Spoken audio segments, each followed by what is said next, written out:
창세기 32장 24절로부터 32절까지입니다.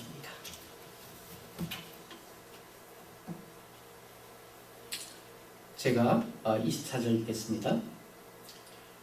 야곱은 홀로 남았더니 어떤 사람이 날이 새도록 야곱과 씨름하다가 그 사람이 자기가 야곱을 이기지 못함을 보고 야곱의 환도뼈를 치매 야곱의 환도뼈가 그 사람과 씨름할 때 위골되었더라. 그 사람이 가로되 날이 새려 하니 나로 가게 하라. 야곱이 가로되 당신이 내게 축복하지 아니하면 가게 하지 아니하겠나이다. 그 사람이 이르되 내 이름이 무엇이냐. 그가 가로되 야곱이니이다. 그 사람이 가로되 내 이름을 다시는 야곱이라 부를 것이 아니요 이스라엘이라 부를 것이니 이는 내가 하나님의 사람과 하나님과 사람으로 더불어 겨루어 이기었음이니라. 야곱이 청하여 가로되 당신의 이름을 구하소서. 그 사람이 가로되 당신의 이름을 누구냐 하고 거기서 야곱에게 축복하니라. 그러므로 야곱이 그곳 이름을 브니엘이라 하였으니 그가 이르기를 내가 하나님과 대면하여 보았으나 내 생명이 보존되었다 함이더라. 그가 브니엘을 지날 때 해가 눈다고 그는 환도뼈를 인하여 저렸더라. 다 같이 그 사람이 야곱의 환도뼈 큰 힘줄을 신고로 이스라엘 사람들이 지금까지 환도뼈 큰 힘줄을 먹지 아니하더라. 아멘. 야곱의 세 번째 시간, 야곱을 다루시는 하나님. 다시 바꿔 얘기하면 야곱의 축복 기도란 제목으로 오늘 말씀을 같이 나눌까 합니다. 야곱은 모친 리브가의 부추김을 받아갖고 부친 이삭과 그리고 형 에서를 속입니다. 그래서 장자권과 축복권을 빼앗죠. 물론 야곱은 그것을 사들인 것이라고 변명할 수 있습니다. 왜? 팥죽 한 그릇에 사지 않았습니까? 뭐 정정당당히 샀는데 그것이 빼앗은 것입니까? 라고 물을 수 있습니다. 혹은 야곱의 경우 하나님의 계획이 장자권을 내가 받는 거예요. 그렇기 때문에 하나님의 계획을 이루어드리고자 애쓴 겁니다. 당연히 받아야 될 걸 받았는데 하나님으로부터 받을 것을 내가 도와드린 거예요. 이렇게 얘기할 수도 있어요. 야곱의 심정으로는. 그렇지만 그렇지 않죠. 야곱은 모든 불의한 결과로 성경이 얘기합니다. 하나님께서 불의하게 했습니다. 형 에서의 분노를 삽니다. 하나님께서 하신 것이죠. 그래서 그 분노를 막을 길이 없어갖고 결국 집을 떠나 도피를 하게 됩니다. 스스로 고난의 길을 자초한 것입니다. 이런 경우가 많습니다. 뻔히 하나님께서 하실 일인데도 그것을 내가 저지름으로 말미암아 고난의 길을 자초할 때가 있다는 얘기죠. 기다리지 못하고 하나님께서 하실 일을 대신하여서 하나님으로부터 책망받는 일이 더러 있습니다. 야곱의 경우가 이런 경우입니다. 삼촌 라반이 사는 하란 땅을 향해서 걸어갑니다. 지금 하란 땅까지는 약 800km입니다. 800km는 얼마큼 걸어야 되냐면 하루도 쉬지 않고 800km를 가려고 그러면 얼마큼 걸릴까요? 한 20일에서 한 25일 정도는 걸려요. 한 달가량을 걸어가야 돼. 혼자서. 토탈. 심각하죠, 사실은. 한 달간 걸어간다고 생각하면 하루도 안 쉬고. 그렇게 하란을 향해서 걸어갑니다. 그러다가 어느 들녘에 이르러 저녁이 됐어요. 해가 졌어요. 그는 거기서 노숙을 하려고 돌 하나를 집어다가 베개 삼아서 누웠습니다. 하늘을 쳐다보게 되지. 막 잠을 청할 때 하나님이 찾아오십니다. 야곱이 처음 보는 하나님이에요. 그가 하나님을 처음 봤다고 합니다. 야곱이 경건한 아버지 이삭과 또 경건한 어머니 리브가로부터 하나님에 대해 얼마나 많은 교육을 받았겠는가 우리는 상상해 볼 수 있어요. 늘 그들 가족들이 모여서 얘기하니까 하나님 얘기밖에 더 있겠어요? 뭐 텔레비가 있어요. 뭐 요즘처럼 뭐 매스컴이 발달됐어요. 그냥 영원한 하늘 보고 하나님 보고 땅 보고 밥 먹고 그거밖에 없어요. 그러니 얼마나 귀에 솔토록 하나님에 대해서 들었겠습니까? 하나님에 대한 제사도 수없이 많이 들었을 겁니다. 그러나 야곱이 하나님을 만난 것은 그 자리가 처음이라는 사실. 그것도 야곱이 하나님을 찾아가서 만난 게 아니에요. 하나님이 야곱을 찾아오셨어요. 그러면 그전에는 하나님이 야곱을 찾아오시지 않았을까? 아니죠. 물론 하나님은 야곱에게 이미 와 계셨죠. 야곱과 함께 계셨죠. 그러나 야곱이 스스로 교만했기 때문에 스스로 자기 일을 자기 스스로 처리해야 했던 그러한 욕심과 그러한 성품 때문에 하나님을 몰라봤을 뿐이죠. 마음이 가난하지 않는 사람은 하나님을 몰라봅니다. 마음이 부유하기 때문에 하나님을 볼 여가가 없어요. 여러 가지 분주한 세상 일로 인해서 하나님을 볼 틈이 없습니다. 그러나 마음이 가난해지면 하나님을 보게 됩니다. 그래서 하나님은 더러 죽음이 다가오게 하고 잘 되는 비즈니스에 부도가 나게 하고 인간관계를 깨고 혹은 부부가 이혼을 하고 자식이 흩어지는 것, 이런 같이 심각한 상황을 통해서 그가 눈을 떠 가까이 계신, 이미 와 계신 하나님을 보게 합니다. 하나님은 바로 여기 계시는 줄 믿으시길 바랍니다. 하나님은 우리와 너무너무 가까이 있어요. 어린아이가 물어봤어요. 하나님 어디 계세요? 엄마가 하나님 우리가 같이 있지. 그럼 하나님 보여주세요. 엄마가 방법이 없어요. 하나님 어떻게 보여줘요? 아이가 아하 알았다 이렇게 하면서 엄마한테 얘기를 합니다. 하나님이 왜 안 보이는지 알아요? 그러더니 아이가 신문을 갖다가 엄마 눈에다 바짝 갖다 대는 거야. 엄마 신문 보여? 안 보이는데 좀 이렇게 좀 띄워봐. 그래야지 보지. 거봐. 하나님이 너무 가까이 있기 때문에 안 보이는 거야. 이렇게 아이가 얘기했다는 그런 얘기가 생각이 납니다. 하나님은 그리 가까이 계십니다. 우리의 인생 가장 가까운 곳에 계시고 언제나 우리를 기다리고 계시는 하나님이십니다. 야곱이 처음으로 하나님을 만났는데 더 놀라운 사실이 그 다음에 나와요. 하나님이 야곱에게 말씀을 하신다는 사실입니다. 그때까지 하나님 말씀하시는 분으로 알고 있지 못했어요. 하나님은 야곱에게 두 가지를 말씀하시죠. 첫 번째, 자신을 너의 조부, 너의 할아버지 아브라함의 하나님이요, 너의 아비 이삭의 하나님이라고 자기 자신을 소개합니다. 나는 아브라함의 하나님이요 이삭의 하나님이라. 자기 자신을 그렇게 소개한 다음에 또 두 번째는 그리고 나는 내 하나님도 되겠다. 이렇게 말씀하십니다. 그것을 어떻게 바꿔서 얘기하냐면 내가 누운 땅을 너와 네 자손에게 주겠다. 이렇게 표현하심으로 그 뜻을 밝히십니다. 야곱은 하나님이 자신과 상관이 없는 줄 알았어요. 하나님은 자기 할아버지 하나님이고 자기 아버지 하나님은 되지만 자기하고는 상관없는 줄 알았어요. 사실. 그런데 자기하고도 상관이 된다는 소식에 화살짝 놀라죠. 조상의 하나님일 뿐 아니라 하나님은 저기 계시는 하나님일 뿐 아니라 바로 여기 계시는 분이다라는 그 사실을 놀랍니다. 그래서 벌떡 깨어나는 것이 전번 시간에 우리가 살펴봤던 야곱이 만난 하나님입니다. 아, 하나님은 나의 하나님이구나. 이런 사실을 처음 알게 됐어요. 야곱은 사실 아무것도 제대로 한 일이 없죠. 하나님에 대해서는.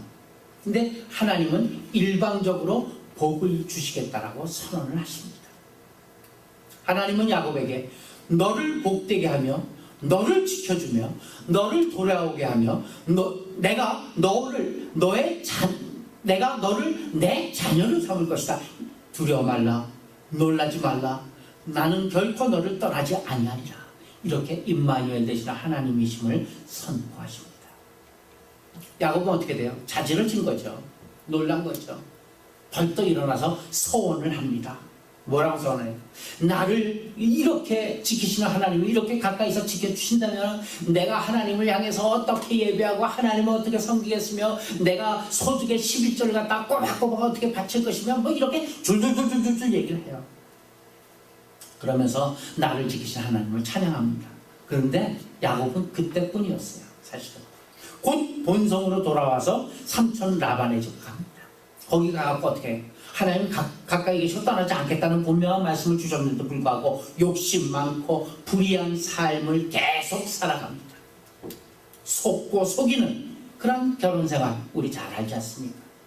삶의 모든 과정에서 그는 똑같은 실수를 계속해서 반복합니다. 하나님이 같이 계시다, 하나님이 같이 계셔주시겠다라고 그런 약속을 받고 나서도 마찬가지예요. 야곱이 하나님의 약속대로 복을 받기 위해서 돌아오는데 무려 20년이 걸리죠. 그것도 전번주에 한 얘기입니다만 그것도 하나님의 약속이나 자신의 소원 때문에 하나님이 같이 계시지 내가 하나님 옆에 이런 약속을 했지 돌아와서 하나님을 섬기야겠노라 이래서 돌아온 건 아니죠. 피신한 삼촌 집에서 잔뜩 미움을 삽니다. 그래서 삼촌이 죽이려고 그래요. 이제 도저히 거기 있을 수가 없게 돼요. 누가 하셨어요? 하나님 하신 거죠. 거기 있다가 말고 닳도록 거기에서 여기가 이곳이 좋사오니 그렇게 있을 것 같아요. 그래갖고 라반을 통해서 하나님께서 그 야곱을 쫓아냅니다. 도저히 거기 있을 수 없도록 만들죠. 목숨이 위태로워서요. 그래서 떠납니다. 그리고 또 떠나서 어디 가요? 달리 오갈 데가 없어요. 뭐 야곱이 어디 친척이 있어요? 뭐가 있어요? 그러니까 달리 오갈 데가 없이 다시 떠났던 그 집으로 돌아오도록 하나님께서 만드십니다. 그렇게 부득이하게 돌아오게 되는 입장이 오늘 본문이에요. 돌아오게 된 거예요. 돌아오면 누굴 만났죠? 형 에서를 만나요. 형 에서는 지금 칼을 갈고 있거든요. 어떻게 하면은 이 난관을 극복할 것인가? 야곱은 이 시점에 와서도 하나님이 자신에게 가지고 계신 계획, 하나님이 자신을 향한 뜻 아무런 생각이 없어요. 사실 평생을 그랬듯이 하나님의 사람으로 살아가야 되는 일 거기는 아무런 감각이 없어요. 20년이란 세월 속에서 하나님께서는 야곱과 함께 있으면서 하나님께서 그 야곱에게 가르치신 게 뭐예요? 인생이 헛되다는 걸 가르친 거예요. 아무리 애를 써봐도 한 줌의 모래와 같이 다 손가락 사이로 새나가는 거예요. 그렇기 때문에 세상에 보물을 쌓아두지 말라 이런 거 다 가르친 거예요. 20년 동안에 야곱을 통해서 그의 네 아내를 통해서 무슨 양 이런 재물을 통해서 못 느끼고 있어요. 그것을 못 느끼는 그를 마지막으로 그에게 확신시켜주기 위해서 하나님께서 그 영혼을 찾아오신 것이 바로 오늘 본문. 하나님께서 영혼을 흔들어요. 그렇지만 항복하지 않습니다. 야곱은 우리 식으로 얘기하면 뭐예요? 믿음이 없다는 얘기죠. 전혀 믿음 없어요. 그는 아내들을 먼저 보내잖아요. 작전을 세웠어요. 혹시 아내들을 먼저 보내면은 혹시 자기가 낳은 애들을 먼저 보내면은 조카 보는 형 에서가 아내 보고 제수씨 보고 조카 보면서 혹이나 마음을 돌이키진 않겠나. 작전을 세운 거예요. 그것도 제일 덜 아쉬운 아내서부터 먼저 보내요. 그래서 그 아내가 혹시 죽게 되면은 그 다음 아내를 보내고 그 다음 아내로 그래서 제일 아끼는 아내 제일 나중에 그렇게 1차, 2차, 3차 이렇게 계획을 세웁니다. 그래도 자신은 마음이 놓이지 않는 거예요. 그래서 자신은 안 건너가요. 야복강을 강을 안 건너가고 강 좌편 언덕에서 저 강을 따라서 건너가는 그 아내들만 마음발치해서 보고 있는 거예요. 망원경이 있었으면 망원경으로 아마 봤을 텐데 망원경 없었죠. 마음발치해서 숨어서 보고 있는 거예요. 재산이 다 없어지더라도 갖고 가는 모든 선물들 자기 재산들 다 없어지더라도 혹은 처자식이 다 죽어도 자기 몸만 성하면은 성한 2다리 가지고 열심히 도망가서 돈이야 다시 벌면 되잖아. 처자식 다시 3장가 들면 되잖아. 이런 심산에 이런 계산이에요. 그래서 사람 다시 또 시작하자 이 얘기. 그래서 자식 낳고 잘 살자. 그렇게 생각하고 있던 야곱을 하나님께서는 어떻게 해요? 그래? 그래도 믿는 구석이 내 육체는 믿는 구석이 있네 해서 그 육체의 든든한 다리를 갖다가 환도뼈를 쳐서 위골시킵니다. 왜 그럴까요? 성한 멀쩡한 야곱의 환도뼈를 왜 쳤을까요? 야곱에게 절망이 무엇인지 가르쳐 주시기 위해서, 절망이 무엇인지를 알게 해주시기 위해서입니다. 하나님 앞에 어떻게 하는 것이 행복인가를 알려주시기 위해서 그는 야곱에게 절망을 주십니다. 하나님 앞에 항복할 수밖에 없었습니다. 남아있는 유일한 건강, 즉 환도뼈마저 맞고 나서야 그는 정신을 차립니다. 항복이 전쟁. 지 몸도 제대로 추스릴 수가 없어요. 도망갈 수도 없어요. 형 에서가 칼 들고 쫓아오면 그냥 맞을 수밖에 없어요. 그 자식이 자신을 깨닫게 한 후에 하나님은 복을 빌고 이스라엘이란 이름으로 복을 주십니다. 자, 이것이 야곱에 대한 큰 줄기입니다. 흐름입니다. 그러면 이 일련의 사건들이 우리에게 주는 교훈은 무엇입니까?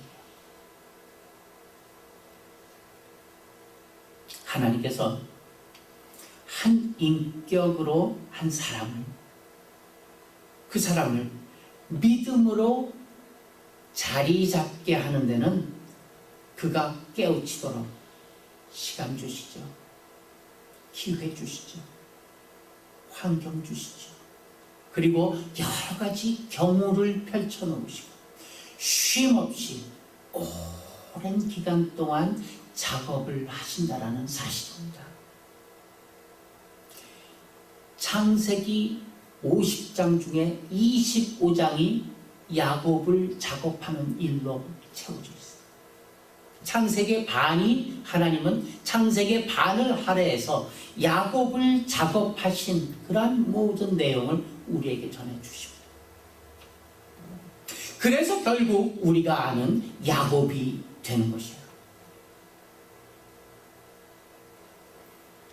그것이 곧 하나님께서 야곱에게 심어 놓으시고 다시 확인하시기를 원하시는 믿음이라는 사실입니다. 우리는 믿음하게 되면 벌써 가슴이 앞으로 나갑니다. 아, 믿음이 좋아. 믿음을 어떤 도구로 생각하는 거야. 그렇지만 우리의 믿음이라는 것은 하나님 안에 있는 것이야. 하나님께서 해주시는 거야. 결국 우리가 아는 야곱이 무슨 일을 하나 한번 보세요. 나중에 창세기 49장에서 야곱이 자기의 자녀들, 자기의 자식들에게 축복하는 장면을 보게 됩니다. 그러면 그 축복하는 장면 속에서 과연 성경이 얘기하는 믿음의 정의를 잘 깨달을 수 있는 힌트를 받습니다. 한번 가봅시다. 창세기 49장. 그가 아들들을 축복하는데 요셉을 축복하는 장면을 발표했습니다. 이게 마지막 야곱이 죽기 직전에 자녀들을 축복하는 장면이에요. 이 축복하고 죽어요, 야곱은. 그러니까 야곱의 마지막 길입니다. 야곱의 마지막 유언과도 같은 축복인데 한번 봅시다. 22절 제가 봅니다. 요셉은 무성한 가지 곧 샘 곁에 무성한 가지라. 그 가지가 담을 넘었도다. 그를 학대하며 그를 쏘며 그를 분박하였으나 요셉의 활이 도리어 견강하며 그의 팔이 힘이 있으니 야곱의 전능자의 손을 힘입음이라. 그로부터 이스라엘의 반석인 목자가 나도다.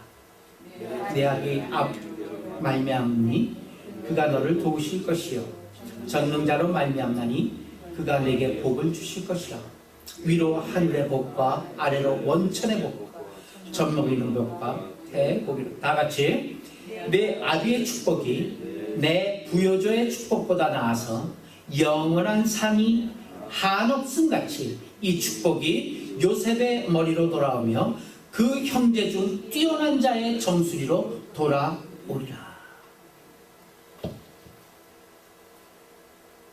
야곱이 요셉을 축복하는 장면이에요. 그런데요, 여기 기가 막힌 내용이 무엇이냐면요, 야곱이 뭐라 그러냐면 자기가 하는 축복이 자기 선조가 하는 축복보다 훨 낫다라고 지금 얘기하고 있어요. 여기 26절 한번 보세요. 내 아비의 축복이, 여기서 내 아비가 누구예요? 내 아비의 축복이 하면 내 아비가 누구죠? 자기죠, 자기. 그죠? 야곱이죠. 야곱의 축복이 내 부여조, 부여조라는 게 그 선조를 얘기하는 거예요. 내 부여조 하면 누구예요? 아브라함과 이삭이에요. 그죠? 지금 뭔 얘기하고 있어요? 내가 하는 축복이 아브라함이나 이삭의 축복보다 훨씬 낫다라고 지금 얘기하고 있어요. 이 교만인가요? 뒤에 보게 되니까 훨씬 아브라함과 이삭의 축복보다 나아서 영원한 산이 한없음 같이 이 축복이 요셉의 머리로 돌아오며 그 형제 중 뛰어난 자의 정수리로 돌아오리로다. 이렇게 축복하고 있어요. 한번 일반적으로 한번 생각해봐요. 일반적인 생각을 한번. 성경 속에서의 아브라함 우리는 잘 알고 있어요. 이삭도 잘 알고 있어요. 뭐 믿음이 별 볼은 없어요. 그렇지만 크게 또 하나님을 하나님 괴롭혔다든가 하나님 앞에 말썽 부린 것도 거의 많이 없어요. 사실은 말썽하게 되면 야곱 아니겠어요? 그래서 그런 각도에서 한번 생각해 봅시다. 아브라함과 이삭과 야곱 이렇게 지금 그 믿음의 계보가 나가잖아요. 그런데 아브라함과 이삭 믿음을 보게 되면은 아브라함의 신앙이 괜찮죠. 뭐 그런 대로 이삭도 나중에 괜찮잖아요. 근데 야곱의 신앙은 훨씬 못한 것 같아요. 그렇죠? 마지막까지도 형편없었어요, 사실. 그래서 뭐 이거 비교할 거는 못 되지만 신앙은 객관적으로 한번 우리의 시선 속에서 우리의 수준에서 신앙을 한번 비교해 본다면 아브라함이 첫째예요. 그 다음 둘째가 이삭 맞아요. 그렇지만 셋째가 야곱은 절대로 아니야. 셋째는 누구 또 딴 사람이 있겠죠. 구약에 나오는 누구 해갖고 한 100여 명쯤 그 이삭 뒤로 줄 선 다음에 그 다음에 결국 딴 사람 없을 때 야곱 이렇게 줄 세울 수밖에 없잖아요, 사실은. 지금 보는 믿음이 그렇습니다. 그렇다 야곱의 믿음은 그의 손조인 아브라함이나 이삭의 믿음과 비교하면은 이어서 놓을 수 없는 믿음이에요, 사실. 그렇죠? 그렇게 야곱의 신앙의 정도나 야곱의 그 신앙의 수준이 취약해요. 열악해 보여요. 그게 우리들의 시선. 그런데도 26절을 한번 다시 보게 되면 야곱은 뭐냐면 지금 자기가 축복하는 것이 선조인 아브라함이나 이삭보다 훨씬 낫다 이렇게 지금 선포하고 있어요. 다시 한번 읽어볼까요? 26절만 시작. 영원한 산이 한없음 같이 이 축복이 요셉의 머리로 돌아오고 그 형제 중 뛰어난 자의 정수리로 돌아오리로다. 축복이란 무엇입니까? 축복은 야곱 자신이 주는 게 아니죠. 야곱은 축복하되 복은 하나님부터 오게 되는 게 그게 축복이에요. 그렇죠? 축복이란 어떤 절대자에게 복을 비는 행위가 축복이에요. 우린 축복이란 단어를 영 잘못 쓰고 있죠. 그렇죠? 하나님 저를 축복해 주옵소서. 하나님, 아무개를 축복해 주옵소서. 하나님, 우리 좋은 교회를 축복해 주옵소서. 이거 맞아요? 틀려요. 하나님이 복을 주는 절대자세예요. 그런데 하나님 축복해 주옵소서 하면은 하나님 위에 어느 누구에게 좀 복 좀 빌어달라는 게 축복이에요. 근데도 많은 기도에서 하나님 축복해 주심을 감사합니다. 축복이라니, 하나님 복을 주심을 감사하죠. 하나님은 절대자신이에요. 누구 대신 누구에게 복을 비시는 분이 아니라 하나님은 복의 근원이시고 복을 주시는 분이에요. 그렇기 때문에 축복이란 단어가 하나님께 쓰는 단어가 아니죠. 우리들은 축복할 수 있어요. 내가 아무개를 축복하노라, 혹은 아무개를 축복합니다 하나님. 그건 되죠. 축복이라는 게 뭐예요? 하나님 그에게 복을 주옵소서 그렇게 비는 행위이기 때문에 맞아. 근데 지금 그것을 야곱은 잘 알고 있단 말이에요. 그렇기 때문에 내 아비의 축복이에요. 내 아비의 축복이 뭐예요? 내 아비, 야곱의 축복. 야곱이 절대자이신 하나님께 복을 비는 행위, 그게 더 낫다는 얘기예요. 야곱은 뭘 자신 있어요? 그러면 말하자면은 하나님이 누구신지 자기가 더 잘 안다는 얘기예요. 그렇기 때문에 더 잘 복을 빌 수 있다는 얘기예요. 자기 할아버지보다, 자기 아버지보다 더 내가 하나님께 복을 잘 빌 수 있다라고 지금 얘기하는 거예요. 왜? 내가 할아버지 아브라함보다, 아버지 이삭보다 하나님을 더 잘 알기 때문에. 지금 이 얘기잖아요. 그럼 야곱이 왜 더 잘합니까? 할아버지보다, 자기 아버지보다 훨씬 더 속을 많이 새겼잖아요. 얼마나 하나님의 속을 새겼어요.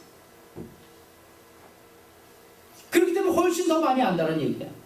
아브라함과 이삭보다 야곱이 훨씬 더 말 안 들었죠. 훨씬 더 긴 세월을 자기의 의로 버텨내서 하나님의 속을 썩였기 때문에 하나님이 야곱에게는 더 많이 간섭하셨어요. 더 많이.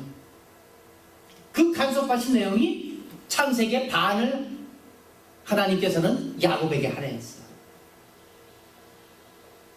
더 많이 복을 줬다는 게 아니라 더 많이 손을 댔다는 얘기예요. 하나님께서 더 많이 말썽을 부렸기 때문에.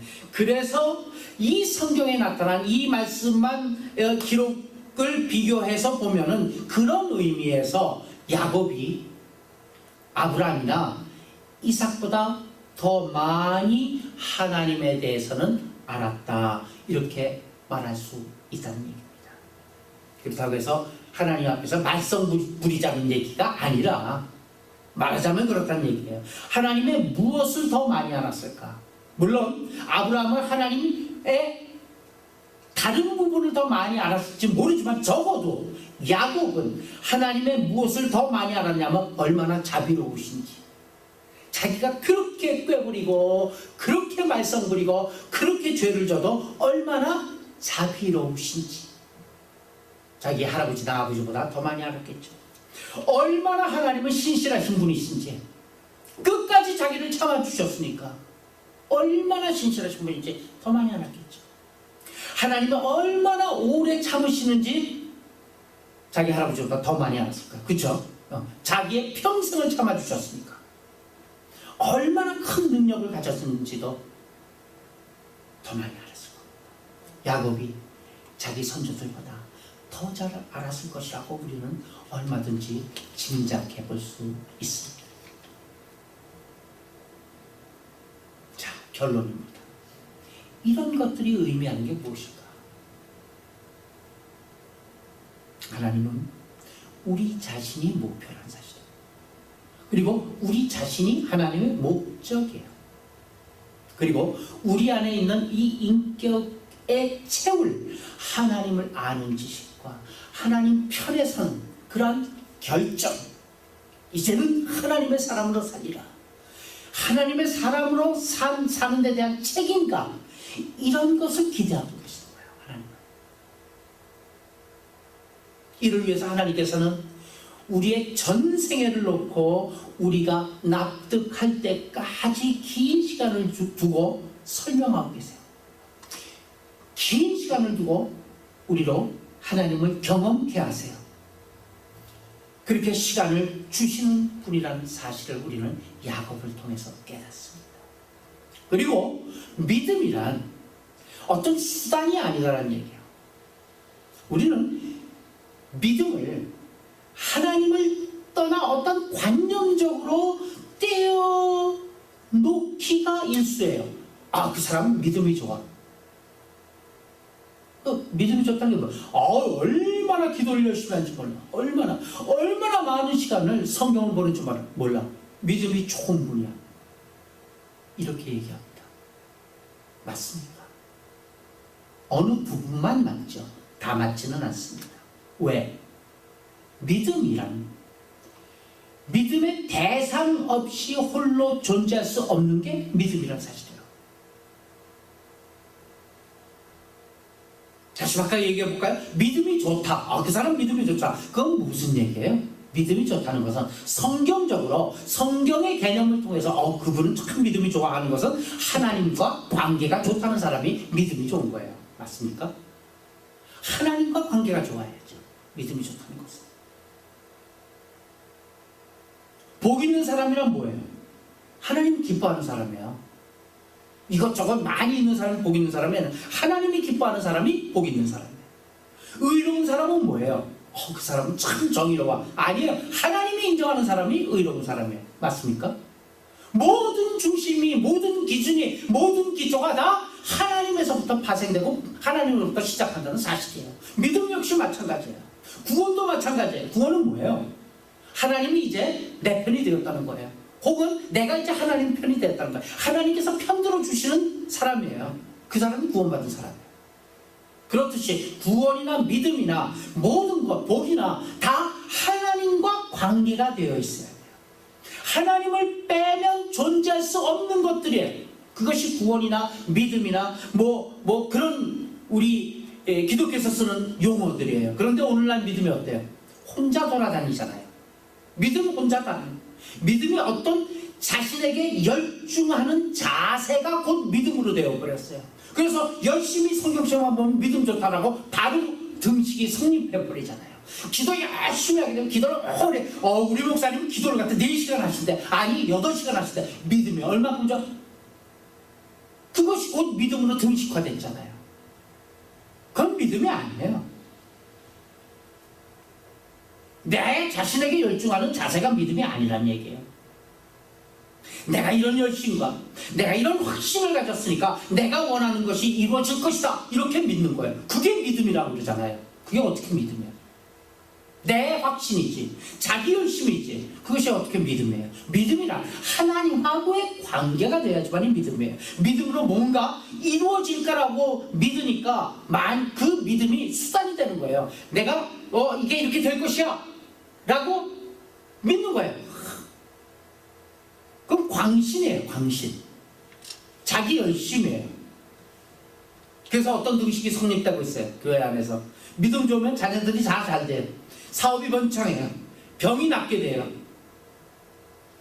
그게 아니라 믿음이란 곧 하나님 쪽에 있다는 것이 믿음입니다. 하나님이 나보고 어렵게 살라 그렇게 하시면은 기쁨으로 어렵게 사는 것, 그것이 믿음이에요.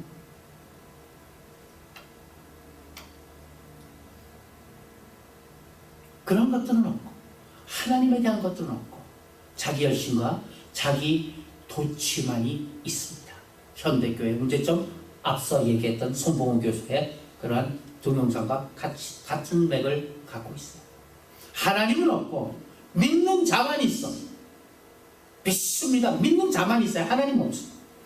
기도도 마찬가지예요. 기도 듣는 대상은 없고 간절한 기도자만 있어요. 복이니 생명이라는 것, 그건 물건처럼 주어지는 것이 아닙니다. 복이나 생명이나 구원이나 그 모든 우리가 이 신앙 속에서 나누는 그 단어의 모든 것은 다 하나님 안에 붙어 있음으로 인해서 파생되는 산물입니다. 보다 중요한 것은 무엇입니까? 하나님과 관계 있는 삶이란 얘기예요. 내 삶이. 나의 모든 생각이 하나님이랑 관계 있는 생각이냐 이 얘기예요. 이 생각이 하나님께서 주신 생각이냐 이 얘기예요. 그것이 믿음입니다. 야곱이 그것을 늦게 깨닫고 그만큼 하나님을 알게 되어서 하나님을 아는 것이 힘이 되어서 그렇게 축복할 수 있게 됐다는 것. 우리 역시 예외 아닙니다. 하나님을 아는 것으로. 그래서 그 하나님을 믿는 것으로 자라가는 우리 모두가 되시길 예수님의 이름으로 축원합니다. 기도합시다.